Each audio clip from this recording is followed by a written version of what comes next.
Bapak Ibu yang dikasihi Tuhan, selamat pagi, Shalom. Kita akan mulai ibadah kita saat pagi hari ini. Mari kita persiapkan hati kita untuk memuji, menyembah Tuhan, mengagungkan namanya. Sebelumnya mari kita berdoa. Bapa Allah yang agung, Bapa yang kami sembah di dalam nama Yesus. Saat pagi hari ini ya Tuhan, kami bersyukur buat penyertaan Tuhan sepanjang malam hari, dan saat ini kami boleh ada di tempat-Mu yang kudus. Sebelum kami lebih jauh menyembah Engkau Tuhan, kuduskan setiap kami, siapapun kami yang hadir pada saat pagi hari ini. Dan biarlah lawatan kuasa-Mu yang dahsyat melawat peribadatan kami Bapa. Kami serahkan ibadah kami dari awal pertengahan hingga selesainya. Biarlah terjadi seturut dengan kehendak-Mu Tuhan. Di dalam nama Yesus kami berdoa dan bersyukur. Haleluya. Amin. Shalom Bapak Ibu. Coba lambaikan tanganmu. Shalom. Ada sukacita. Haleluya. Berikan dulu senyum satu dengan yang lain. Saat pagi hari ini kita boleh diberikan Tuhan kesempatan untuk kita memuji dan mengagungkan namanya. Mari kita siapkan hati kita. Haleluya Yesus.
Sungguh kepada Tuhan.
menyembah-Mu Tuhan.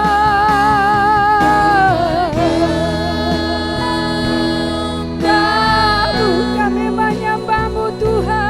Ku sembah-Mu, ku menyembah-Mu,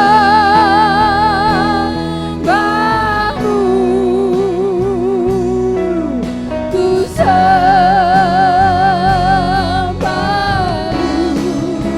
sebab nama-Mu kudus.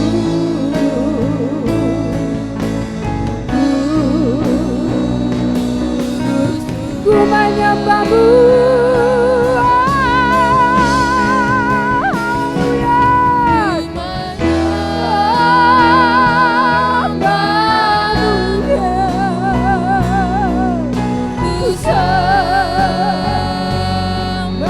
Ku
kuduslah Engkau Bapa. Kuduslah Engkau Yesus. Haleluya, haleluya Yesus. Haleluya, haleluya,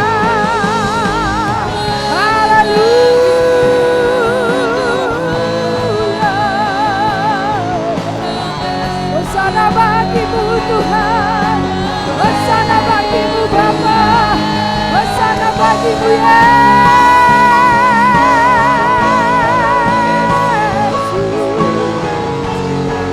Haleluya,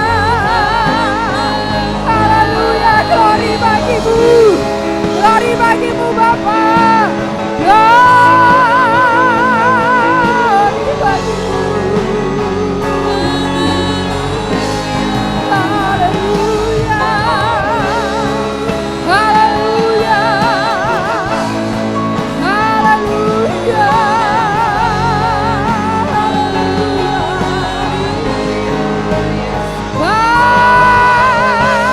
Bapakku yang ajaib,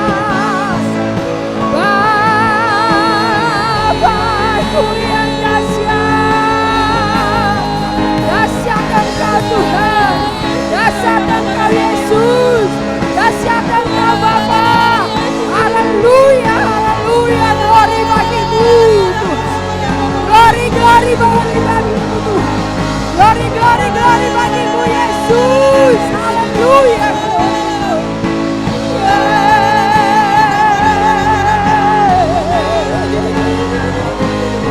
layanlah Engkau disembah, layanlah Engkau dipuji, layak Engkau disanjung. Haleluya,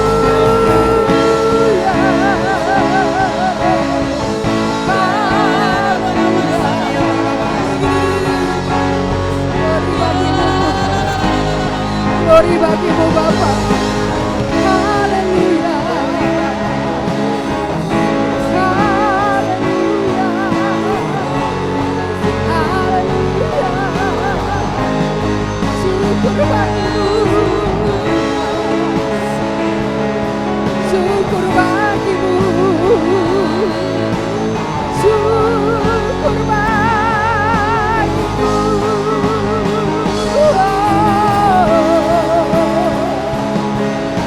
Lawan peribadatan kami saat pagi hari ini, lawan peribadatan kami saat pagi hari ini Bapa.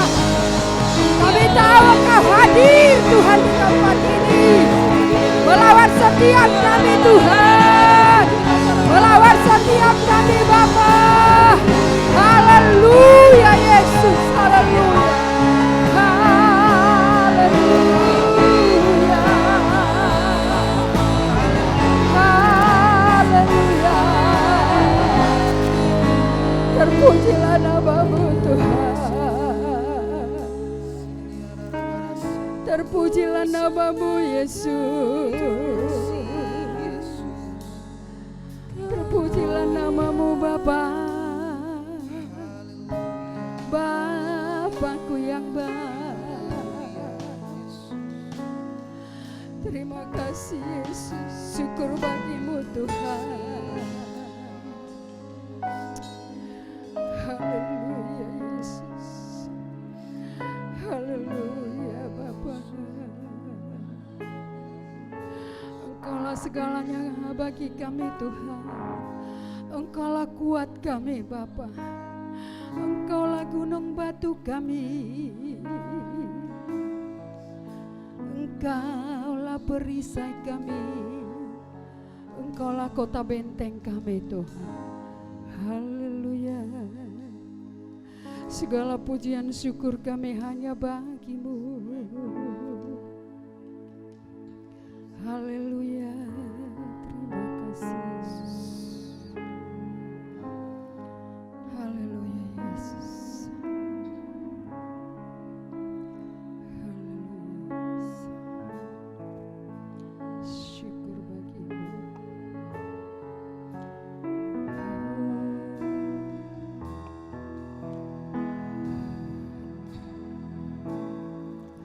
besar Allahku,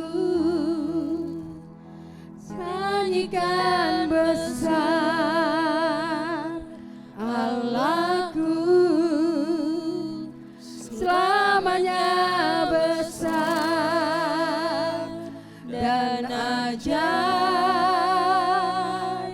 Yesusku besar Allahku,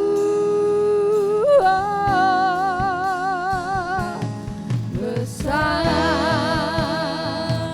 Allahku, nyanyikan besar Allahku, selamanya besar dan ajaib.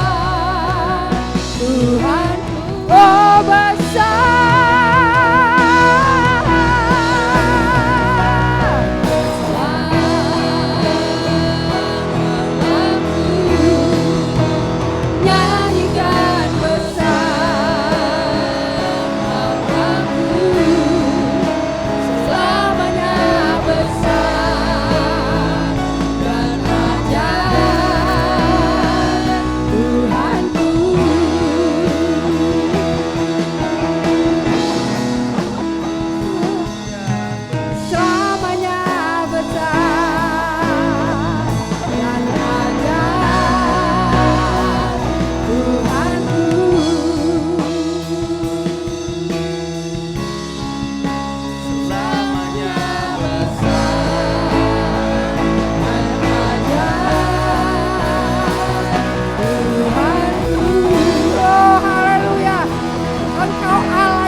Ajaib, Engkaulah Allah yang layak disembah dan diagungkan. Selama-lamanya Engkau disembah. Saat pagi hari ini Tuhan, kami mau bersorak-sorai mengagungkan Engkau. Berikan kami sukacita untuk menaikkan ucapan syukur kami kepadamu saat pagi hari ini. Di dalam nama Yesus kami berdoa dan bersyukur. Haleluya, amin. Sekali lagi saya mau menyapa Bapak Ibu, shalom. Coba lambaikan tanganmu, shalom. Haleluya, haleluya. Sungguh alangkah baiknya bila kita semua sama-sama. Haleluya.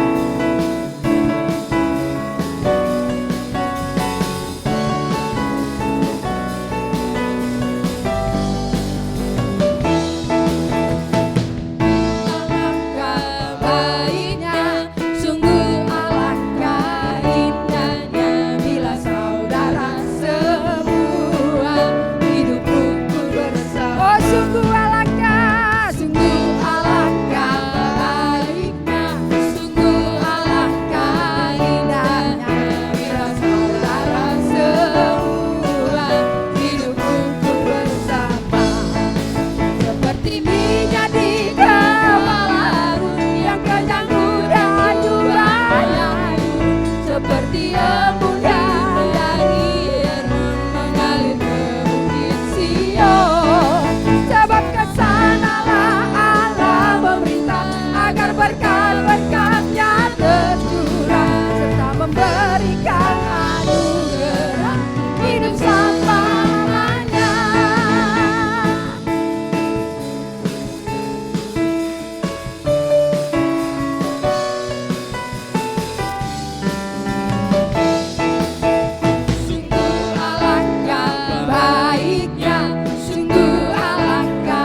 yang kejang hujan jubahnya turun seperti embun yang dari Hermon mengalir ke bukit Sion.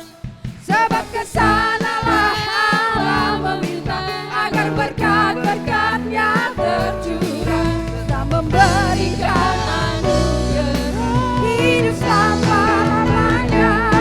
Seperti minyak di kepala Harun yang kejang hujan jubahnya turun, seperti embun yang dari Hermon mengalir ke Sion. Sebab kesanalah Allah meminta agar berkat-berkat-Nya tercurah, serta memberikan anugerah hidup selama-lamanya, serta memberikan anugerah hidup selama-lamanya, serta memberikan anugerah hidup selama-lamanya. Haleluya. Bapak Ibu silakan duduk. Haleluya Yesus. Kami percaya Tuhan, Engkaulah yang sanggup menolong kami, Engkaulah yang sanggup melindungi kami Bapa. Engkaulah penjaga kami Tuhan. Haleluya Yesus. Mari buka hatimu dan hatiku,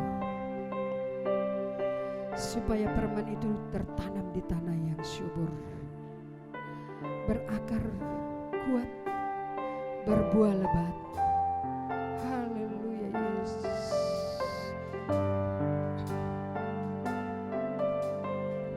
Ya Yesus. Musim akan selalu berganti, kasih Tuhan tetap abadi,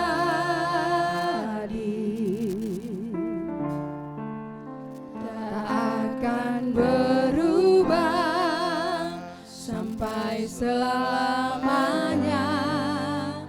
Ku tetap percaya, ku yakin Tuhan memberkati, ku yakin Tuhan melindungi.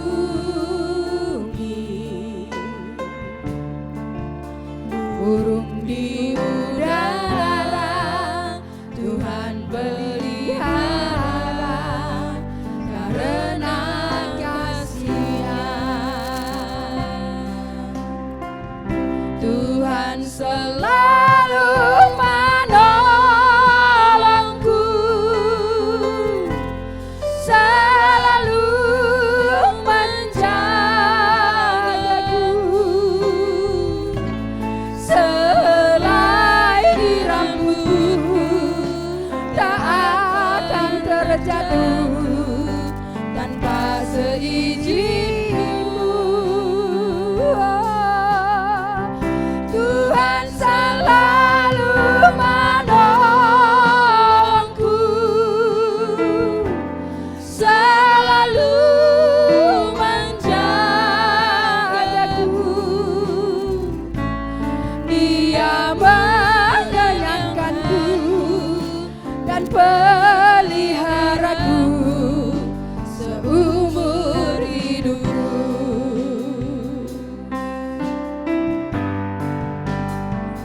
Selalu berganti,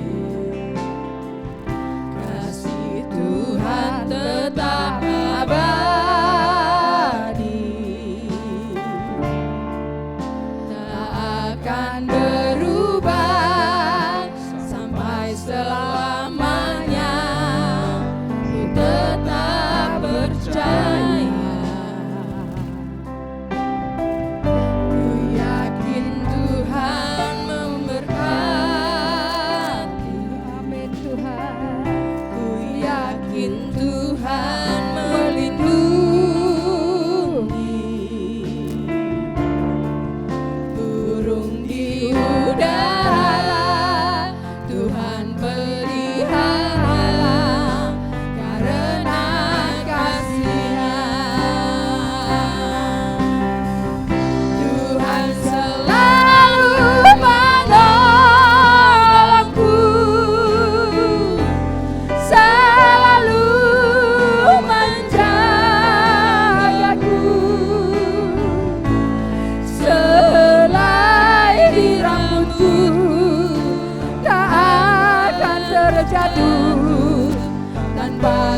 Bapak Ibu yang dikasihi Tuhan, mari kita naikkan pujian ini dengan sungguh-sungguh kepada Tuhan dari lubuk hati kita yang paling dalam. Tuhan selalu menolong. Angkat tanganmu penuh penyerahan kepada Tuhan. Selalu menjaga. Kami bersyukur Tuhan kalau hari ini kami boleh ada. Itu bukanlah kuat kami, tetapi sungguh Allah mengasihi kami. Kalau kami boleh ada saat pagi hari ini, itu karena anugerah Tuhan yang melimpah di dalam hidup kami. Terima kasih Tuhan buat perkenanan Tuhan yang berlaku di dalam hidup kami. Terima kasih Yesus. Dia mengenyangkanku dan peliharaku seumur. Oh Tuhan selalu menolongku. Tuhan selalu menolongku. Terima kasih Tuhan buat penyertaan-Mu. Terima kasih Tuhan buat perkenanan-Mu di dalam setiap kehidupan kami. Selai di rambutku tak akan terjatuh tanpa seizin-Mu. Tuhan selalu menolongku, selalu menjagaku. Dia mengenyangkanku dan peliharaku seumur. Sekali lagi katakan Tuhan selalu.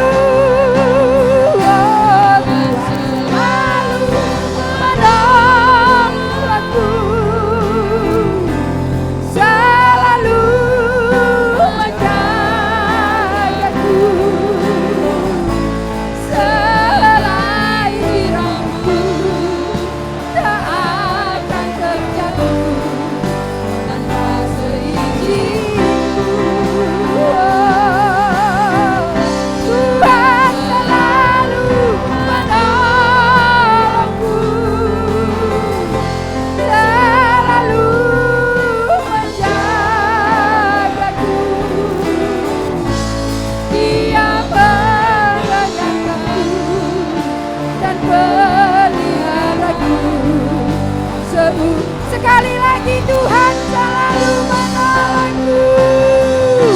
Tuhan selalu menolongku, selalu menjagaku. Dia baik rambutku tak akan terjatuh tanpa seizin-Mu.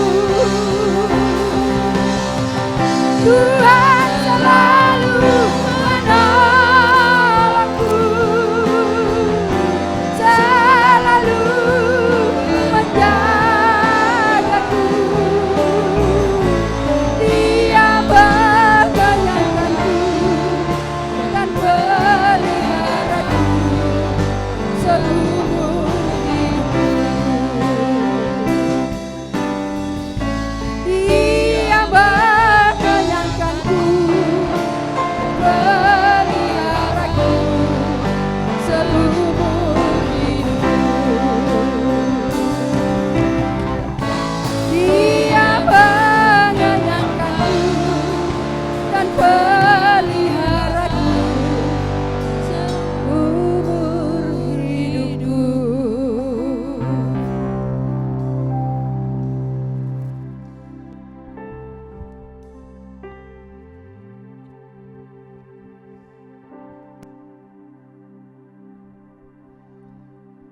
Mari kita berdoa.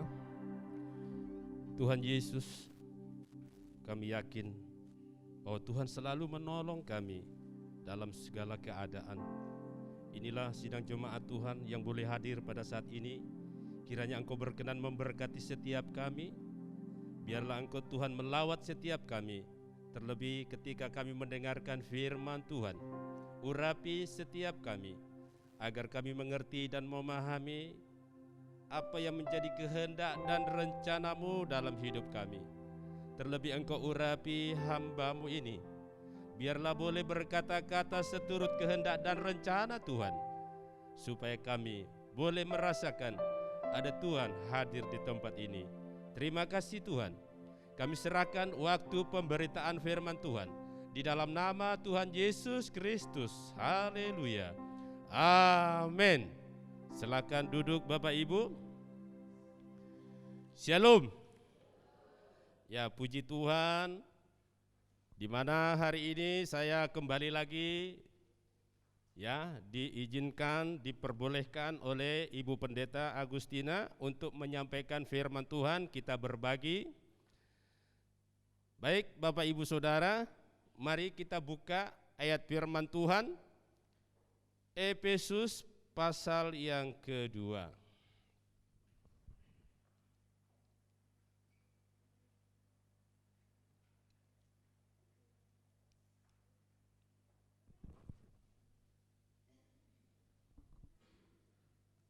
Efesus 2 ayat 10 kita akan baca bersama-sama ya.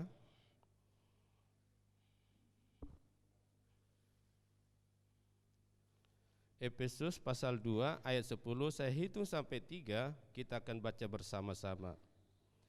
1, 2, 3.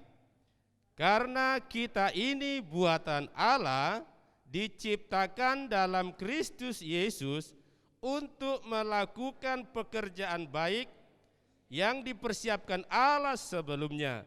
Ia mau supaya kita hidup di dalamnya. Nah, Bapak Ibu Saudara-saudara yang dikasihi Tuhan, ini adalah ayat yang sudah biasa disampaikan, diperdengarkan di dalam ibadah-ibadah. Nah, ketika kita mendengarkan istilah buatan, tentu muncul muncul kata yang terkait dengannya, yaitu buatan. Itu ada terkait dengan kata harga. Ya. Belum lagi selain harga ada juga kata kualitas. Nah, kalau kita berbicara tentang buatan, maka erat kaitannya itu akan selalu berhubungan dengan harga. Harga yang harus dibayar untuk kita memperoleh sebuah produk, sebuah buatan, maka kita harus membayar harga. Lalu apa lagi? Kualitas. Nah, kualitas. Jadi ketika kita memproduksi sebuah benda, sebuah barang, maka di situ juga harus ada namanya quality. Kualitasnya itu seperti apa? Nah, jadi Bapak Ibu Saudara, saya kasih contoh. Jam tangan buatan Swiss, ya kan? Jam tangan buatan Swiss akan tentu lebih mahal dari buatan Hong Kong, misalnya seperti itu. Jadi jam tangan buatan Swiss dia akan lebih mahal harganya ketimbang jam tangan buatan Hong Kong, misalnya seperti itu. Apalagi misalnya ibu-ibu, tas wanita. Tas wanita buatan Itali itu akan jauh lebih berkualitas dengan tas yang dibuat oleh orang Singapura. Nah, seperti itu. Jadi ada yang harus dipertimbangkan, harganya, kualitasnya. Jadi ayat firman Tuhan ya yang kita baca hari ini, bahwa kita adalah buatan Allah. Nah, Bapak Ibu, saudara-saudara yang dikasihi Tuhan, sebagai orang percaya pun ya, jikalau kita dipandang dari sudut religiusnya, dari sudut kerohaniannya, rupa-rupanya ada juga orang percaya dalam kategori buatan dunia. Ada juga orang percaya dalam kategori buatan surga, made in heaven, buatan surga. Nah, seperti itu. Nah, Bapak Ibu Saudara, orang percaya ketika menghadapi tantangan hidup, kalau dia diperhadapkan sebuah masalah, lalu dia merasa ada suatu keputusasaan, ada kekecewaan, ada yang namanya pesimisme, ya, begitu menghadapi suatu tantangan di dalam pelayanan, dia undur diri. Nah, ini termasuk kategori buatan dunia, produknya dunia. Ya, sikit-sikit kecewa, sikit-sikit putus asa, sikit-sikit tersinggung, sakit hatiku. Ya. Nah, seperti itu. Sedangkan orang percaya made in sorga itu seumpama kayu ulin. Itu seumpama kayu besi, kayu hitam. Ketika dia dilanda sebuah musim, sebuah situasi yang tidak mengenakan, ketika itu dia alami, semakin lama dia semakin kokoh, semakin lama dia semakin kuat dan semakin menancap. Itulah anak-anak Tuhan. Nah, hari ini kita mau belajar bagaimana sih proses untuk bisa menjadi orang percaya buatan Allah. Agar supaya kita memiliki karakteristik yang luar biasa. Jadi rupa-rupanya ada orang percaya tapi enggak murni dalam masuk skenarionya Tuhan. Makanya jangan heran ada orang yang melayani Tuhan, ya mungkin 5 tahun kah, 10 tahun lah. Tiba-tiba kita sudah dengar informasi, dia sudah jadi ustadz. Tiba-tiba dia sudah jadi mualaf. Nah, contoh, ini realita, ini kenyataan. Ya, kemarin pas kami hamba-hamba Tuhan adakan pansus, saya mempertanyakan satu pertanyaan. Tolong Pak Pembina, berikan kita garis yang jelas tentang kita ini masuk di mana? Tentang pemahaman teologi. Apakah kita ini orang yang menganut teologi sekali selamat tetap selamat, atau keselamatan itu bisa hilang? Lalu dengan tegas Bapak Pembina kita, Pak Pendeta Haryagus, mengatakan kita ini Armenian. Artinya apa? Rupa-rupanya orang yang percaya ketika dia menjauh undur diri dari Tuhan bisa hilang dari peredaran, dari Tuhan, alias murtad. Jadi tidak mungkin orang yang sudah undur diri dari Tuhan dia tetap diselamatkan. Karena apa? Dia sudah menjauhkan diri. Bahkan kalau kita lihat contoh kasus, ya, yang namanya YW, ya, dia bahkan menghina Tuhan dengan gagahnya, melecehkan Tuhan dengan gagahnya.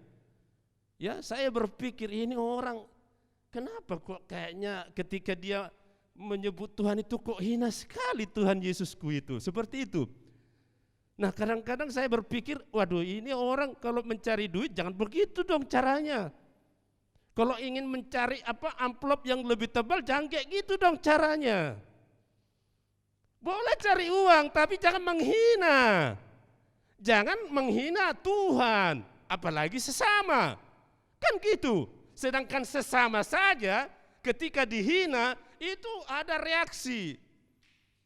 Ini yang dihina Tuhan Allah yang Maha Kuasa. Nah, ini kalau Bapak Ibu telusuri rekam jejak, ya ada jejak digitalnya, itu luar biasa. Nah, jadi Bapak Ibu Saudara, kita hari ini mau belajar bagaimana sih proses menjadi buatan Allah. Mari kita lihat di dalam ayat yang keempat. Di dalam Efesus 2 itu tadi ya, kita fokus di situ. Nah, di situ dikatakan, tetapi Allah yang kaya dengan rahmat oleh karena kasih-Nya yang besar yang dilimpahkannya kepada kita, ya, telah menghidupkan kita bersama-sama dengan Kristus. Nah, jadi Bapak Ibu Saudara, kita ya, kalau kita ingin masuk dalam prosesnya Allah, ya setiap orang percaya sepenuhnya harus memberi diri dipimpin oleh Roh. Harus mau dipimpin oleh Roh. Kalau kita mau masuk dalam buatan Allah, buatan surga. Jadi kita harus mau dipimpin. Jangan terlalu menonjol egoisnya. Jangan terlalu menonjol keakuannya. Tetapi izinkanlah Tuhan Roh Kudus yang bertata di dalam hati kita. Maka dengan demikian kita masuk dalam tahapan proses menjadi orang percaya yang dikehendaki oleh Allah, seperti itu. Jadi kita harus mau, ya. Bila perlu keakuan itu digeser. Ya, seperti saya, orang Batak. Orang Batak itu egoisnya luar biasa. Karena dia menganut paternalistik sama seperti orang Israel. Ya, garis keturunan itu ya benar-benar dicatat itu. Ya, orang Israel itu dalam hal ini jelimet. Mulai dari Adam sampai Tuhan Yesus, lengkap semua catatannya. Orang Batak juga seperti itu, lengkap, jangan sampai putus. Nah, seperti itu. Di situ ada satu keegoisan. Nah, kalau kita sebagai orang percaya tidak lagi seperti itu, Bapak Ibu. Mau dia laki-laki, mau dia perempuan, sama saja. Kalau kita sudah ada di dalam Tuhan, jangan sampai itu mengganggu suasana hati kita karena Tuhan belum memberikan yang kita idam-idamkan, sehingga terjadi yang namanya KDRT.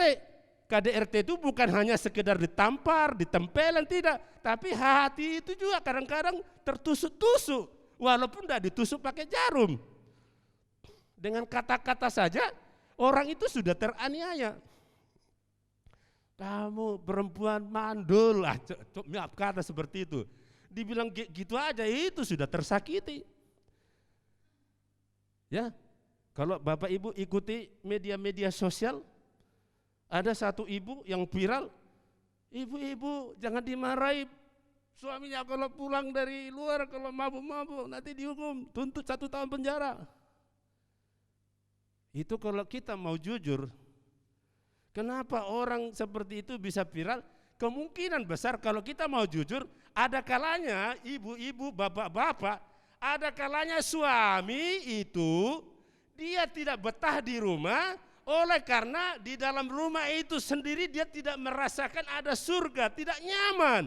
Sehingga ini ketemu istri ini kok kayaknya enggak bawa damai, selalu kita direpetin. Nah, misalnya seperti itu, akhirnya apa? Pergilah ke warung tua, minum sedikit, tahu-tahu sudah sarafnya sudah mulai goyang, nah gitu.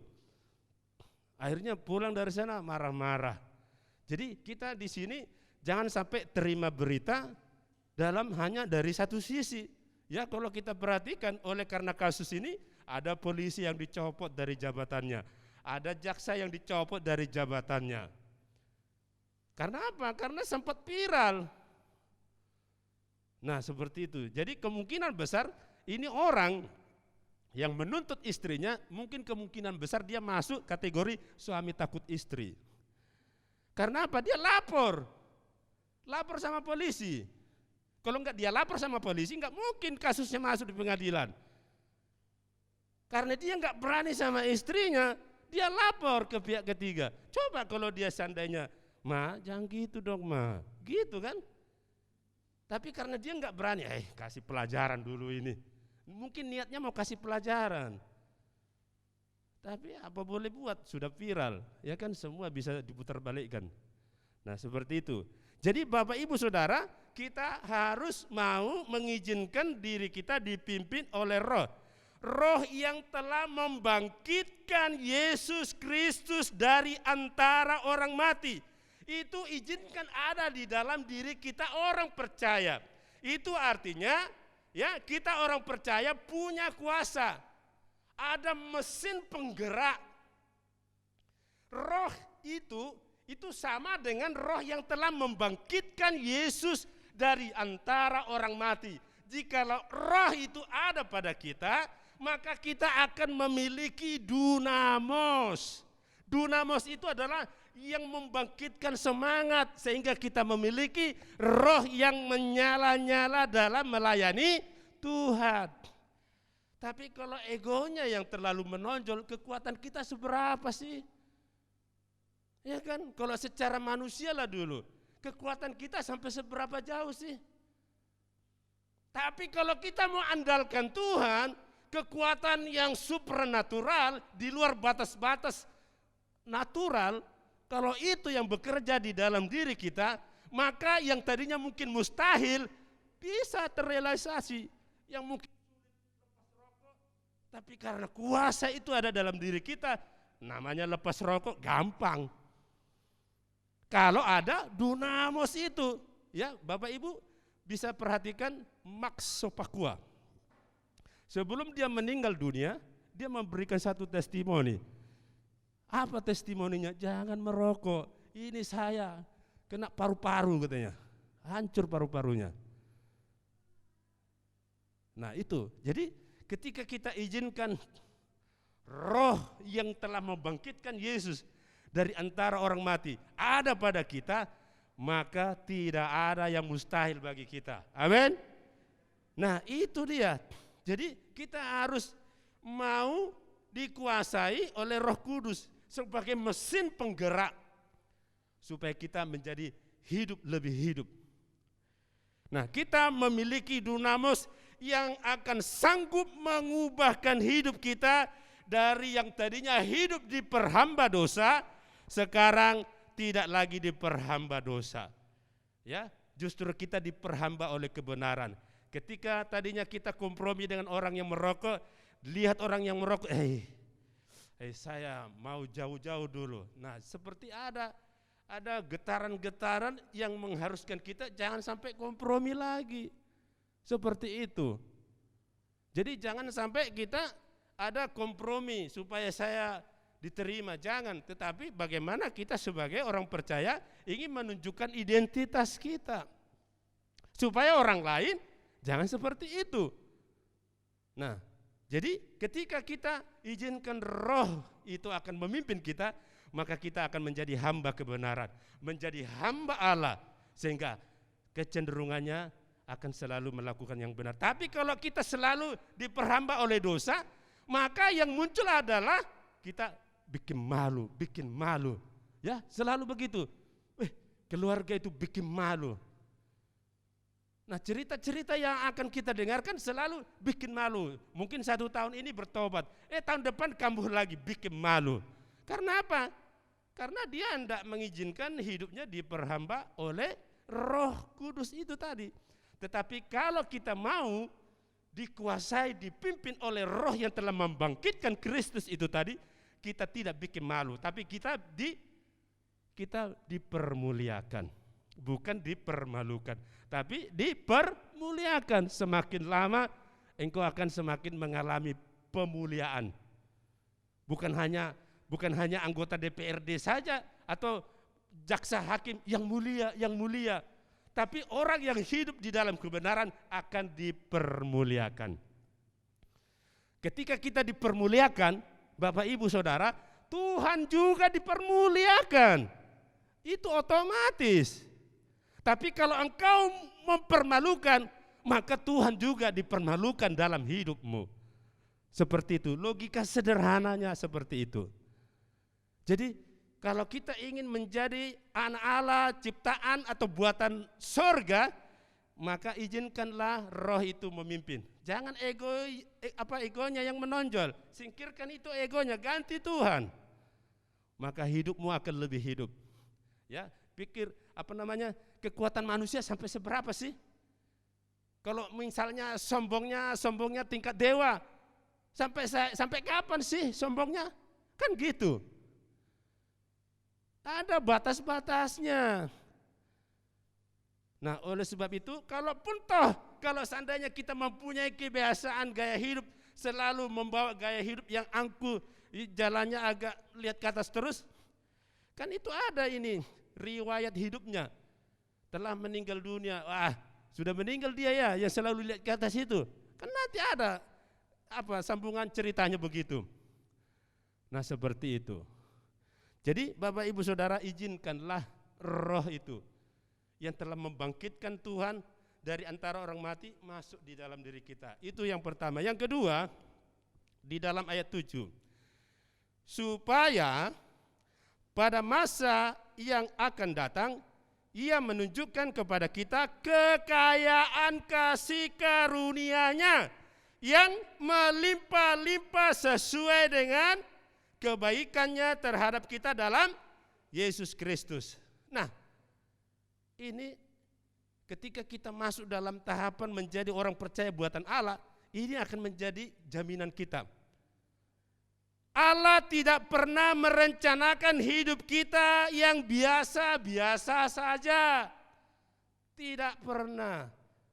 Ya, Allah selalu merencanakan yang luar biasa. Karena di sini ayat 7, Allah kita itu kaya. Coba Bapak Ibu sedikit merenung. Kalau kita adalah orang kaya, maka tentu saudara, Bapak Ibu akan merencanakan bagi anak-anaknya sesuatu yang luar biasa. Misalnya saya orang kaya lah ini. Saya punya uang, enggak mungkin lah saya merencanakan anak saya tinggal di daerah kumuh, enggak mungkin. Saya orang kaya, pasti saya akan mencari tempat hunian untuk anak saya di tempat yang elit. Enggak mungkin saya cari, nanti kamu tinggal di dekat kuburan ya nak, enggak mungkin. Sebab saya kaya. Nah, Allah kita itu kaya. Kalau kita adalah anak-anak Allah, maka kita akan mendapat jaminan ahli-ahli waris.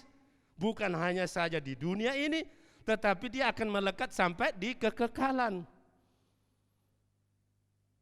Jadi seperti itu. Ya, kalau kita benar-benar adalah anak-anak Allah, maka Allah kita itu kaya. Dia tidak akan mungkin merencanakan yang kecil-kecil. Dia tidak mungkin merencanakan yang biasa-biasa. Ya, saya sudah kasih ilustrasi itu, enggak mungkin lah saya kasih anak saya di tempat yang kumuh. Saya akan cari hunian yang elit, ya hunian yang bonafit. Seperti itu. Nah, oleh sebab itu Bapak Ibu Saudara, pastikanlah kita ada di dalam skenario-nya Tuhan. Jangan kita terlalu banyak terlalu banyak istilah bahasanya intervensi. Interupsi Tuhan, interupsi. Kenapa begini? Kenapa begitu? Ya kadang-kadang kita kan bertanya-tanya. Saya contoh misalnya, kenapa bapakku mati Tuhan, padahal saya sudah menyerahkan diri. Nah kadang-kadang gitu ya, pertanyaan itu, bahkan kita mungkin emosinya luar biasa. Tetapi mari pastikan hidup kita masuk dalam skenario agung Tuhan. Jangan sampai kita keluar, jangan sampai kita undur diri, jangan sampai kita meninggalkan Tuhan, apalagi jangan sampai kita menjual Tuhan. Jadi kita harus benar-benar memastikan hidup kita tetap berada di dalam skenario Tuhan, walau apapun yang terjadi. Ya, walau apapun yang terjadi. Lalu yang berikutnya, ayatnya yang ke-8. Sebab karena kasih karunia kamu diselamatkan oleh iman. Nah ini tadi pagi waktu saya sampai di sini, nah Ibu Pendeta bertanya, siapa itu pendeta? Ya ini maaf kata dalam pemahaman teologis kita banyak orang salah kaprah tentang pemahaman keselamatan. Jadi ada kalanya pemahaman itu kita diselamatkan oleh karena perbuatan. Tidak, tapi dalam konsep Alkitab kita diselamatkan oleh karena kasih karunia, bukan karena usahamu, bukan karena kebaikanmu, bukan karena ibadahmu, tetapi semata-mata oleh karena kasih karunia kamu diselamatkan oleh iman. Itu yang benar. Jadi kalau Bapak Ibu ada yang ingin mendaftarkan diri nanti, ingin jadi pelayan Injil di GSCA, maka ini harus diingat ini. Jangan sampai nanti ketika muncul pertanyaan, kamu yakin tidak masuk surga? Yakin karena saya sudah jadi pendeta. Enggak benar itu. Yakin karena saya sudah melakukan firman Tuhan. Jangan, tapi yang benar kita yakin masuk surga karena kita percaya oleh karena kasih karunia kita diselamatkan oleh iman. Bukan hasil usahamu, tetapi itu adalah pemberian Allah semata-mata. Nah, itu bukan hasil pekerjaanmu, jangan ada orang yang memegahkan diri. Nah, Bapak Ibu Saudara, nah ini adalah berbicara tentang menjadi anak-anak Allah, buatan Allah. Harus memiliki iman. Iman itu jangan sampai kita lemahkan, jangan sampai kita kendorkan. Ketika kita menanggapi keselamatan yang dari Allah, maka iman ini berperan aktif. Jadi jangan sekedar iman, tetapi harus disertai juga dengan pertobatan. Ya, lalu menerima Yesus Kristus di dalam hati kita sebagai Tuhan dan juru selamat hidup kita. Ya, menerima Tuhan, juru selamat, menerima kasih karunia supaya kita dibaharui, supaya kita dilahirkan kembali oleh Roh. Nah, mereka yang menjadi ciptaan baru di dalam Kristus menerima kasih karunia terus menerus untuk menjalani hidup sebagai orang percaya yang benar. Jadi, ya saya dengar ada khotbah, kita ini orang percaya tidak lagi diperhamba oleh dosa. Tetapi ada kalanya di dalam perjalanannya, ada kalanya terjadi sedikit-sedikit jatuh dalam dosa. Sama seperti Daud. Daud adalah orang yang diurapi. Jadi apakah orang yang diurapi tidak bisa jatuh di dalam dosa? Ternyata dia jatuh dalam dosa. Artinya apa? Itu apa ya? Kejadian yang dialami Daud itu, ya kalau kita masuk dalam delik hukum, sebenarnya itu sudah pembunuhan berencana. Bayangkan saja, ya nanti kamu kalau sudah Uria nanti maju ke depan, mundur kamu, biarkan dia maju sendiri. Kan itu sudah diatur sama Daud itu sama tentara-tentaranya. Ketika Uria sudah mati, diambil istrinya, Batsheba. Kan itu kalau kita tahu ada kejadian seperti itu di Bontang, ngeri sekali. Sudah dibunuh suaminya, diambil istrinya. Nah ini kalau dalam tuntutan hukum mungkin itu sudah hukuman mati itu. Kalau seandainya Daud ada yang melaporkan. Tetapi itulah kenyataan Bapak Ibu Saudara. Tetapi ketika dia ditegur oleh Nabi Nathan, dia tidak membantah, dia tidak mengeraskan hatinya. Dia langsung sujud, langsung kayak kayak benang yang luluh itu. Tapi kalau misalnya, kamu sudah ketahuan, masih melawan dia. Nah itu. Kadang-kadang yang terjadi Bapak Ibu Saudara, apalagi dalam sistem pembelajaran secara daring, seringkali kita temukan ada orang tua, dia menjelek-jelekkan guru dengan dalih membenarkan dirinya. Padahal kasusnya anaknya tidak pernah ngerjakan tugas. Pokoknya setiap ada istilahnya Zoom, ada Google Meet, ini anak tidak pernah hadir. Tetapi orang tua, gurunya nggak pernah bikin tugas katanya. Padahal gampang saja, itu di dalam jejak digital itu semua ada. Akhirnya seperti ini, kadang-kadang kita menyalahkan orang lain untuk membenarkan diri kita. Tetapi Daud tidak seperti itu. Walaupun dia raja pada waktu itu, ya raja itu kekuasaannya luar biasa. Kalau seandainya misalnya dia mau selesaikan Nathan itu bisa aja. Kita harus benar-benar mau terima Yesus supaya ketika kita menerima Yesus sebagai Tuhan dan Juru Selamat kita, itu akan memberikan kita semacam jaminan. Jadi kita tidak lagi diperhamba oleh dosa. Kita menolak dosa dan kecenderungannya orientasinya melayani Tuhan. Orang percaya berjuang untuk hidup bagi Allah. Ya, orang percaya berjuang hidup bagi Allah oleh karena kasih karunia yang besar itu tadi yang dia terima. Dia akan selalu giat bekerja di ladang Tuhan. Nah inilah ciri khas karakteristik orang-orang yang ada di dalam buatan Allah, ciptaan, made in Allah, ya. Seperti itu. Orang percaya itu selalu akan berjuang untuk hidup bagi Allah. Oleh karena kasih karunia yang telah ia terima, yang bekerja luar biasa di dalam dirinya. Kasih karunia Allah bekerja di dalam diri orang percaya, sehingga ia akan selalu menghasilkan produk-produk, yaitu pekerjaan-pekerjaan yang baik, bukan pekerjaan-pekerjaan yang jelek. Ya, kapan nanti kita itu mencuri mangga tetangga? Nggak ada seperti itu. Melakukan pekerjaan-pekerjaan yang jelek. Tapi orang-orang yang dipimpin oleh Tuhan, dia akan selalu melakukan pekerjaan-pekerjaan yang baik. Ya, sehingga mereka akan rela berkorban untuk Tuhan. Karena apa? Karena pengorbanan yang kita lakukan itu tidak akan sebanding dengan kemuliaan yang akan kita terima. Lalu yang terakhir, ayat 10. Karena kita ini buatan Allah, diciptakan dalam Kristus Yesus untuk melakukan pekerjaan baik yang dipersiapkan Allah sebelumnya. Ia mau supaya kita hidup di dalamnya.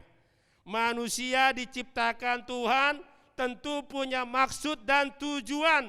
Allah tidak menciptakan manusia tanpa arti. Sadarilah bahwa hidup kita adalah hidup yang berharga, bermakna. Jangan sampai ada orang yang menganggap aku Tuhan tidak berharga Tuhan.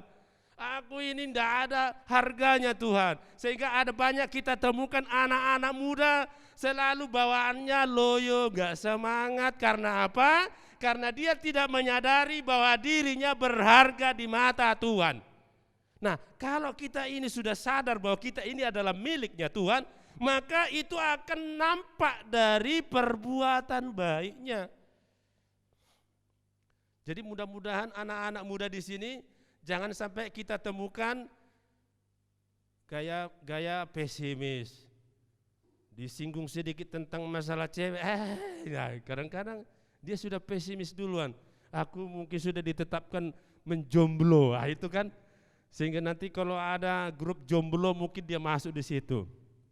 Tapi tunjukkanlah anak-anak muda bahwa hidupmu adalah berharga di mata Tuhan.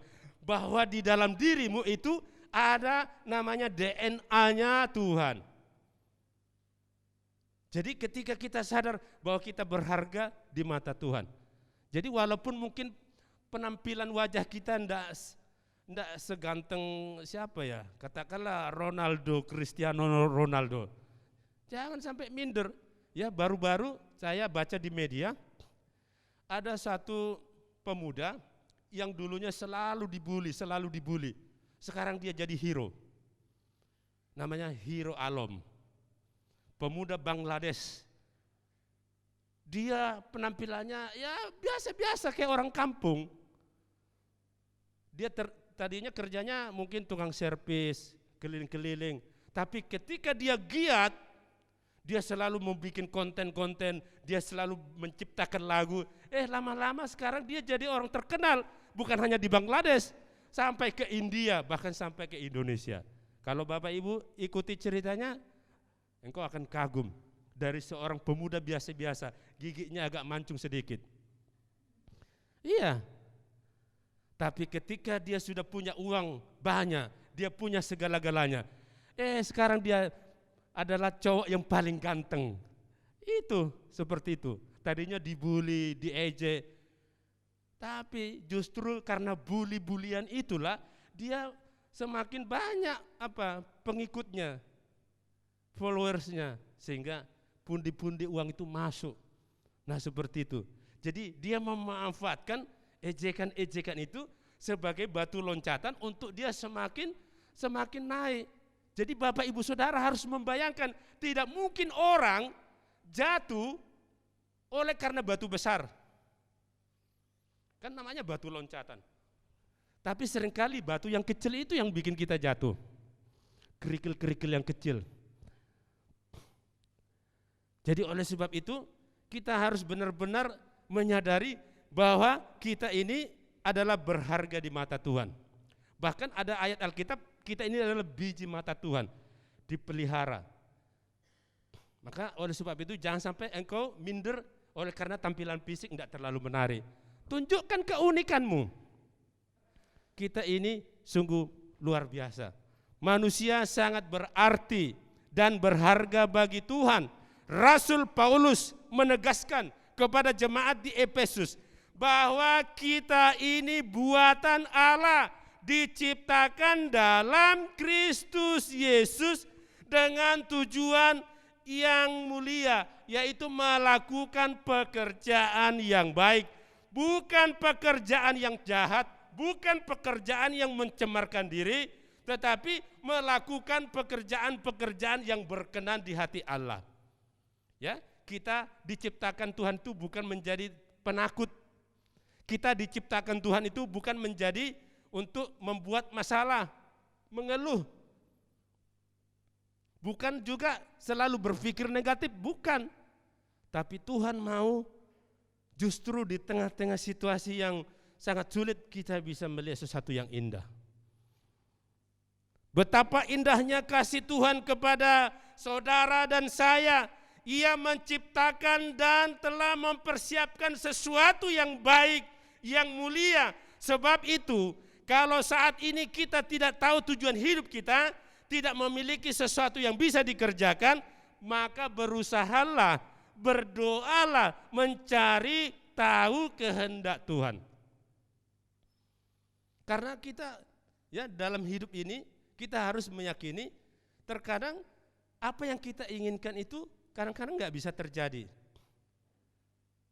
Mungkin kita selalu beranggapan, Tuhan kalau bisa hidup ini selalu bahagia. Tapi nyatanya nggak seperti itu. Ada kalanya bahagia, ada kalanya tiba masanya diperhadapkan dengan duka cita. Jadi kadang-kadang kita mengharapkan sesuatu bahagia, tapi nyatanya ada masa-masa seperti itu. Maka benar juga kata pengkhotbah, ada masanya untuk menanam, ada masanya untuk mencabut yang ditanam, ada masanya untuk lahir, ada masanya untuk meninggal. Tetapi kalau kita sudah sungguh-sungguh menyadari ada masanya, ya janganlah hidup ini dipakai untuk sesuatu hal yang jahat. Janganlah hidup ini dipakai, diisi dengan waktu-waktu yang tidak baik. Supaya apa? Supaya kita ini memang benar-benar kita adalah orang-orang percaya yang memiliki kasih karunia itu, maka buahnya itu yaitu perbuatan baik itu. Maka tunjukkanlah itu. Jangan pula buahnya yang asam-asam. Jangan pula buahnya yang kecut. Buahnya busuk. Jangan. Tapi buahnya harus enak. Supaya sesama kita juga ikut menikmati. Bahkan Tuhan juga senang kalau kita menghasilkan buah-buah yang baik. Jangan sampai nanti kita menghasilkan buah-buah yang kecut.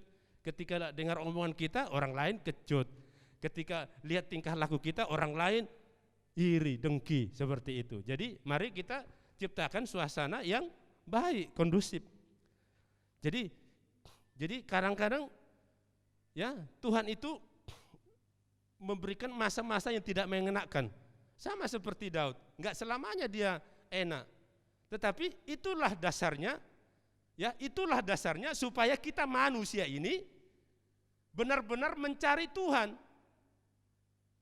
Ya, kalau saya pikir-pikir ya dalam logika saya, iya ya Tuhan. Kalau seandainya bahagia terus, berarti itu kan gambaran di sorga.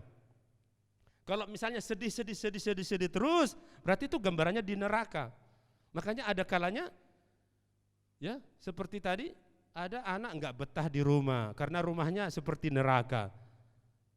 Tapi ada anak betah di rumah karena orang tuanya benar-benar mengayomi, ya sehingga betah di rumah. Dia tidak betah di rumah temannya. Kadang-kadang ada orang tua, di mana si Beni misalnya, di rumah temannya Pak.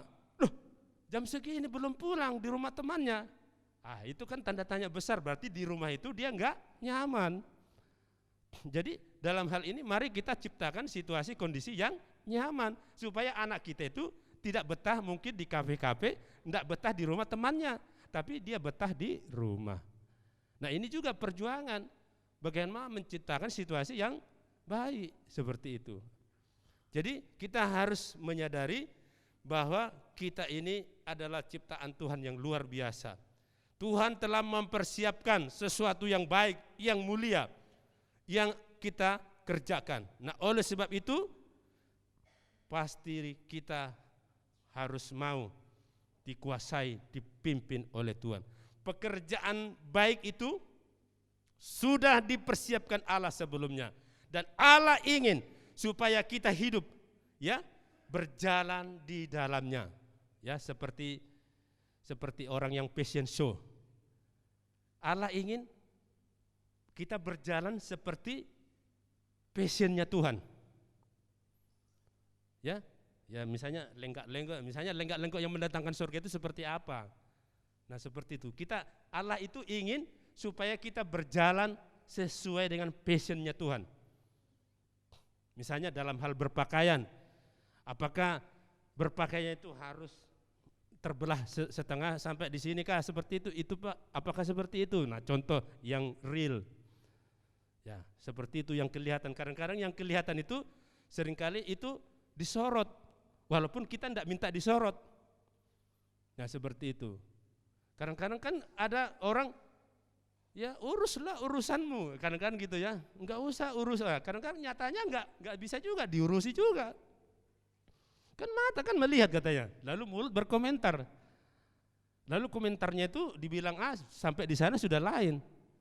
Ya, kalau Bapak Ibu ikuti permainan, ada beberapa orang dijejer sampai beberapa puluh orang. Misalnya pesannya di sana, saya baru mandi. Nanti di ujung sana sudah berubah itu, bukan saya baru mandi. Nah, itu sudah berubah. Nah, oleh sebab itu, itulah situasi. Supaya kita dalam hal ini, kita harus benar-benar berjalan sesuai passionnya Tuhan. Ya, artinya segala tingkah laku, ya, segala tingkah laku kita itu bercorak, berwujud atas kebaikan Tuhan, ya, yang sudah dianugerahkan kepada kita. Alkitab dengan tegas menyatakan bahwa manusia diciptakan oleh Allah dengan satu tujuan yang pasti, sehingga tujuan hidup kita adalah memuliakan Tuhan. Entah engkau sebagai ASN, entah engkau sebagai karyawan swasta, semua itu harus mengarah kepada memuliakan Tuhan. Jadi, nah, kita harus benar-benar itu tadi, apapun yang kita lakukan, dia akan memuliakan Tuhan. Karyawan dimanapun memuliakan Tuhan. Jadi jangan sampai menjelekkan Tuhan, ya, menjelekkan Tuhan. Jadi coraknya itu, yaitu harus sesuai dengan kehendak Tuhan. Jadi apapun pekerjaan kita, apapun kegiatan kita, selalu memuliakan. Karena di dalam Dialah telah diciptakan segala sesuatu yang ada di sorga dan yang ada di bumi, yang kelihatan dan yang tidak kelihatan, baik singgasana maupun kerajaan, baik pemerintah maupun penguasa, segala sesuatu diciptakan oleh Dia dan untuk Dia. Jadi muaranya itu ke Tuhan, bukan ke diri kita. Ya, bukan ke diri kita. Ibarat seperti apa ya? Saluran pipa air. Ya, itu kita ini sebagai apa ya? Saluran. Supaya tujuan misi Allah itu tercapai di tengah dunia ini, maka kitalah saluran-salurannya. Sehingga maka tergenapilah kehendak Tuhan. Nah, kalau dunia ini sudah tergenapi misi Tuhan, maka kedatangan Tuhan itu tidak lama lagi. Maka setiap kita yang percaya, maka kita tidak akan pernah menyesal. Ya, makanya kita harus tetap, ketika terjadi Tuhan datang kali yang kedua, kita akan senang, bukan malah ketakutan. Ya, kita diingatkan bahwa Tuhan telah mempersiapkan pekerjaan-pekerjaan yang baik untuk kita kerjakan. Jadi setiap anak Tuhan memiliki panggilan masing-masing sesuai dengan bidang-bidang pekerjaan yang Tuhan telah berikan kepadanya. Dengan demikian, satu hal yang penting bagi setiap anak-anak Tuhan adalah hiduplah sesuai dengan passion Tuhan, menggumuli, menekuni panggilan Tuhan dalam hidup kita. Orang Kristen memiliki tujuan yang sangat khusus, yang telah ditetapkan oleh Allah sebelum dunia dibentuk. Allah menginginkan agar kita semua orang percaya benar-benar hidup bagi kemuliaan Tuhan. Bukan bagi kemuliaanku, bukan nanti supaya namaku tercatat di Bontang, tapi kemuliaan Tuhan. Oleh karena itu, marilah kita berusaha untuk melakukan pekerjaan yang baik supaya hidup kita bahagia, menyenangkan Tuhan dan menjadi berkat bagi sesama. Kiranya Tuhan menolong kita. Amin. Mari kita berdoa. Tuhan Yesus, terima kasih hamba-Mu sudah menyampaikan firman Tuhan yang berbicara tentang orang percaya buatan Allah. Memang tidak gampang, tetapi kami yakin dan percaya ketika Roh Kudus ada pada kami, maka segala sesuatu yang tadinya mustahil maka bisa kami lakukan. Terima kasih buat firman-Mu. Mari Engkau meteraikan firman-Mu itu di hati kami, dan buatlah hati kami seperti tanah-tanah yang subur. Biarlah setiap benih-benih firman Tuhan jatuh di tanah yang subur, dan nantinya akan bertumbuh, berbuah, dan buahnya pun enak manis dimakan dan dinikmati. Terima kasih Bapa. Kami bersyukur atas firman Tuhan. Di dalam nama Tuhan Yesus Kristus. Haleluya. Amin. Dan tiba saatnya kita akan mengakhiri ibadah kita. Mari saya undang untuk kita bangkit berdiri.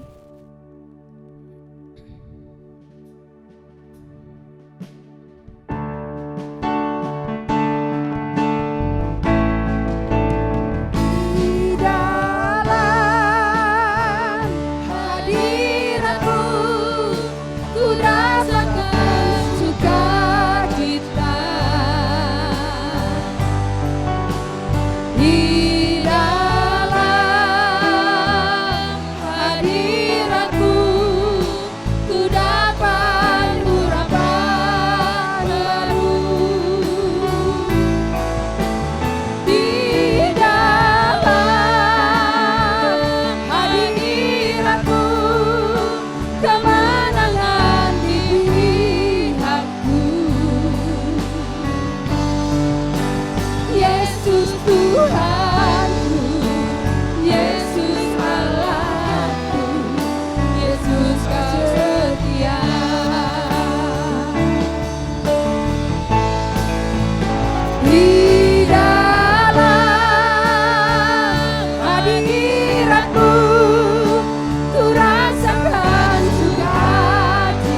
dapat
Mari kita bersatu di dalam doa. Bapa Surgawi, Bapa yang kami sembah di dalam Tuhan Yesus Kristus, inilah seluruh rangkaian ibadah kami. Inilah sidang jemaat Tuhan yang boleh hadir pada saat pagi hari ini. Kiranya Engkau berkenan memberkati setiap jemaat-jemaat-Mu. Biarlah kiranya Engkau memberkati mereka di dalam usaha dan pekerjaannya. Biarlah Engkau memberkati mereka di dalam rumah tangganya. Biarlah Engkau menyembuhkan yang sakit. Biarlah Engkau Tuhan memberikan penghiburan bagi jemaat Tuhan yang mungkin mengalami ada duka cita. Tuhan Yesus, Engkau memberkati kaum bapa, memberkati anak-anak muda, supaya menjadi anak-anak Tuhan yang penuh kuasa, penuh hikmat, dan mereka menjadi pribadi-pribadi yang bertanggung jawab.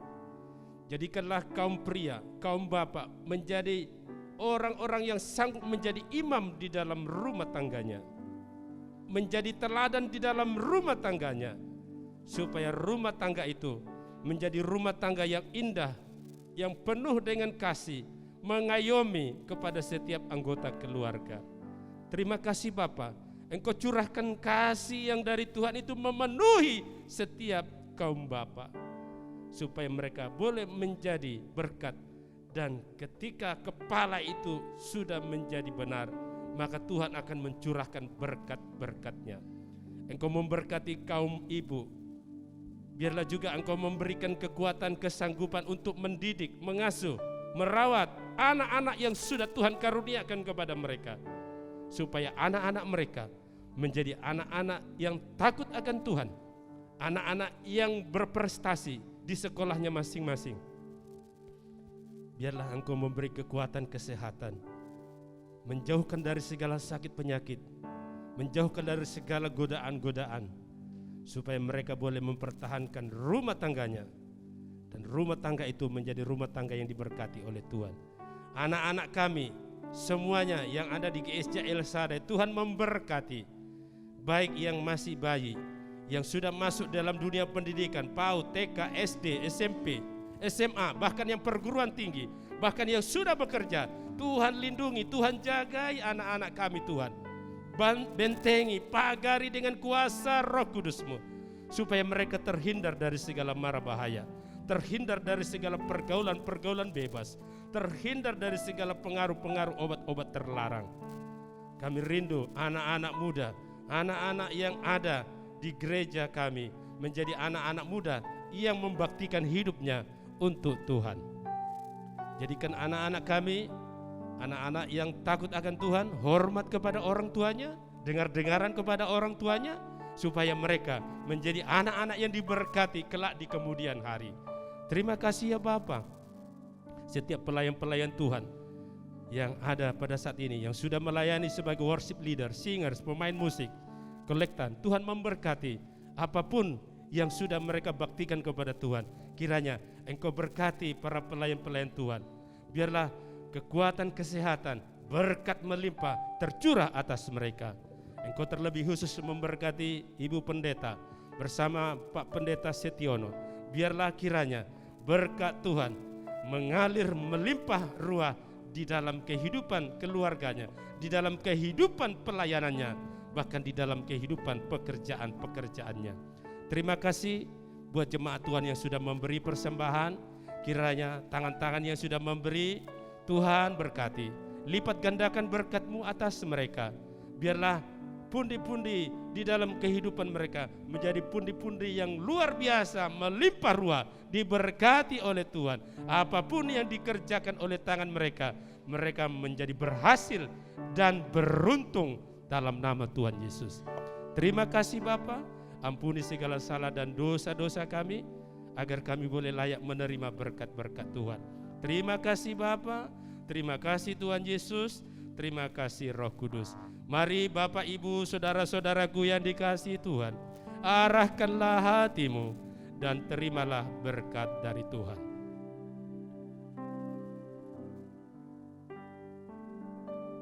Turunlah kiranya berkat anugerah dan damai sejahtera yang dari Allah Bapa kita, cinta kasih sayang dari Tuhan kita Yesus Kristus, serta persekutuan dengan Roh Kudus akan tetap senantiasa memelihara, menyertai, memberkati hidup kita hari ini, esok, dan sampai Maranatha, Tuhan datang kali yang kedua menjemput kita orang-orang percaya.